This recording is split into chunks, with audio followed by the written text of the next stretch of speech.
जय माता दी। मेरे चैनल पर आप सभी का बहुत बहुत स्वागत है। आज हम सुनेंगे दशा माता व्रत की कहानी।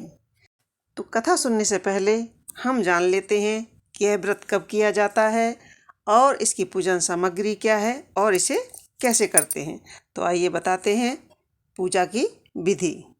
दशा माता का डोरा होली के दूसरे दिन अर्थात चैत्र कृष्ण पक्ष की प्रतिपदा के दिन लिया जाता है तथा वैशाख कृष्ण पक्ष की किसी भी शुभ मुहूर्त में खोला जाता है। कच्चे सूत का 16 तार का डोरा जो जलती हुई होली को दिखाकर रख लेते हैं, उसमें 16 गांठ लगा लेनी चाहिए। उसे हल्दी में रंग लेना चाहिए और एक पटे पर जल भरकर लोटा रखकर उस पर सातिया बनाकर तत्पश्चात चावल चढ़ाना चाहिए। फिर 16 दाने जौ के लेकर दशा माता की कहानी सुननी चाहिए। पूजन सामग्री में कुमकुम, चावल, सुपारी, नाड़ा, हल्दी, पानी से भरा हुआ लोटा, गेहूँ, कच्चे सूत का 16 तार का डोरा और 16 गांठ उसमें लगा लेनी चाहिए। 16 दाने गेहूँ के हाथ में लेकर के कहानी सुने। कहानी सुनने के बाद सूर्य भगवान को गेहूं के दाने लोटे में डालकर सूर्य भगवान को जल चढ़ाना चाहिए। उसके बाद ही व्रत का पारायण करना चाहिए। आइए सुनते हैं व्रत की कथा।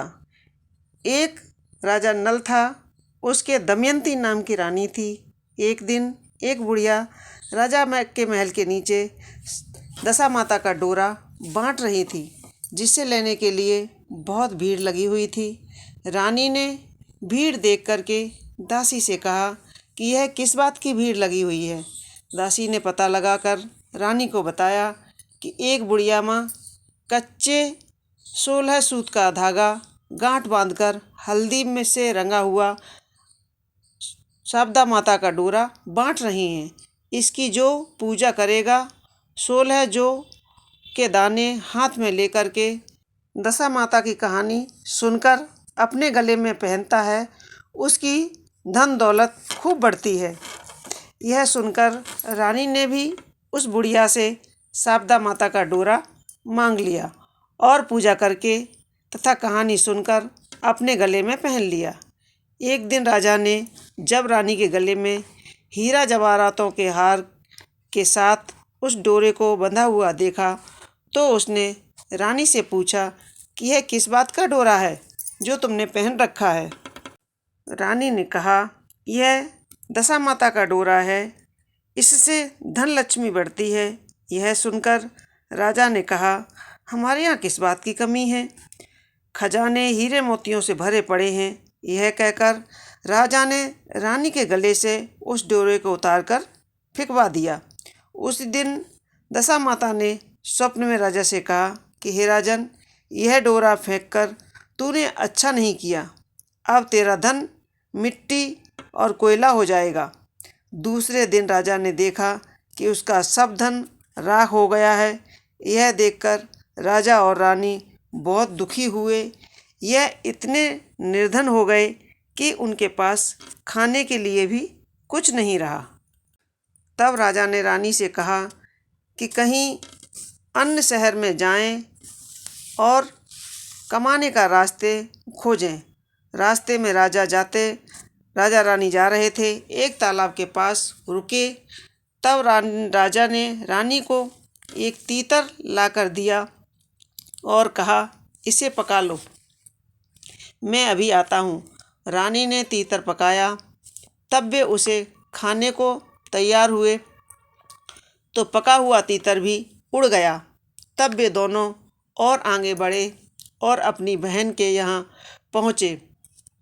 बहन ने उनको पुराने घर में ठहरवा दिया और हीरा जवाहरातों से भरा हुआ एक घड़ा उनके स्वागत सत्कार में पहुँचा दिया। उसने राजा रानी के सामने जैसे ही घड़ा रखा, खोला कि उसमें रखे सभी हीरे मोती राख हो गए। यह देखकर राजा ने बहन से कहा कि इस घड़े को तू यहीं पर ज़मीन में गाड़ दे। फिर वे अपने साथी एक बादशाह के यहाँ पहुँचे। बादशाह ने उनको अपने पुराने महल में ठहरा दिया। उस महल में एक नौलखा हार खुटी पर टंगा हुआ था। जैसे ही राजा रानी उस महल में पहुँचे, दीवार पर बने मोर ने उस नौलखे हार को निगल लिया। यह देखकर राजा रानी ने सोचा कि यहाँ से भी चलना चाहिए, नहीं तो चोरी का इल्ज़ाम लग जाएगा। फिर राजा रानी एक माली के यहाँ नौकरी करने लगे। नौकरी करने के लिए पहुँचे। माली के यहाँ वे जैसे ही पहुँचे कि उसका 12 साल से उजड़ा हुआ बाग फिर से हरा भरा हो गया। यह देखकर माली ने उनसे कहा कि तुम दोनों ने मेरे यहाँ काम करो। उस पर रानी ने कहा कि मैं 4 काम नहीं करूँगी। एक तो दीपक नहीं जलाऊंगी, दूसरा चारपाई नहीं बिछाऊंगी और तीसरा झाड़ू नहीं दूंगी, चौथा बर्तन साफ नहीं करूंगी। इस पर माली ने कहा, अच्छा तुम यह काम मत करना, तुम केवल फूलों की माला बनाना और सब्जी बाजार में बेचाना।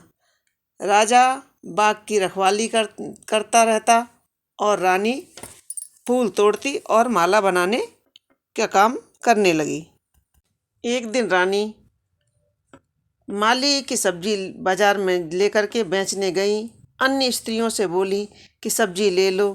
तब स्त्रियां बोली कि तू अभी रुक जा, पहले दशा माता की कहानी सुन ले। तब वह रानी बोली कि पहले मैं भी शारदा माता की कहानी सुनती थी। एक दिन राजा ने शारदा माता का डोरा फेंक दिया, तभी से शारदा माता हमसे नाराज़ हो गई हैं। नाराज़ हुई 12 वर्ष हो गए हैं। अगर दशा माता हमारे भी आवे तो मैं आपकी शारदा का डोरा ले लूँगी। उसी रात दशा माता ने राजा के स्वप्न में स्वप्न दिया कि रानी कल मेरा डोरा ले लेवे तो फिर मैं तेरे यहाँ आऊँगी और तू पुनः धनवान हो जाएगा। दूसरे दिन दशा माता का डोरा ले लिया, रानी ने ले लिया। दशा माता ने राजा को और माली को खूब धन दिया। अब राजा रानी अपने राज्य को चल दिए। आगे चलकर राजा बादशाह के पुराने महल में पहुंचा और वहां जाकर देखा कि हार खुटी पर टंगा हुआ है। तब बादशाह से बोला कि यह लो अपना हार, जिससे मेरे सिर का कलंक छूटे।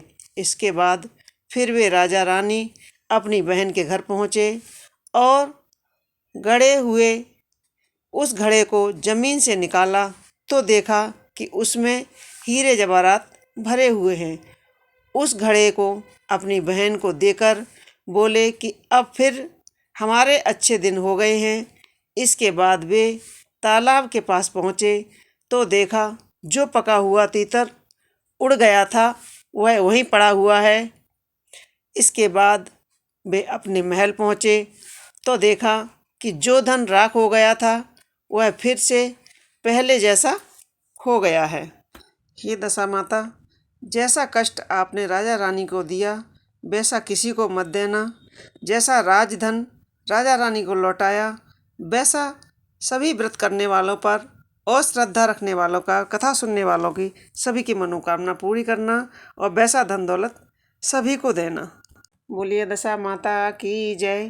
तो दोस्तों, यह थी छोटी सी दशा माता की कथा। आपको हमारी कथाएं कैसी लगती हैं हमें कमेंट्स बॉक्स में ज़रूर लिखें। और हमारे चैनल पर अगर आप नए हैं तो चैनल को सब्सक्राइब अवश्य कर लें और बेल आइकन को दबाकर नोटिफिकेशन ऑन कर लें ताकि आने वाली कथाएं हम आपको सबसे पहले सुना सकें। बहुत बहुत धन्यवाद। बोलिए दशा माता की जय।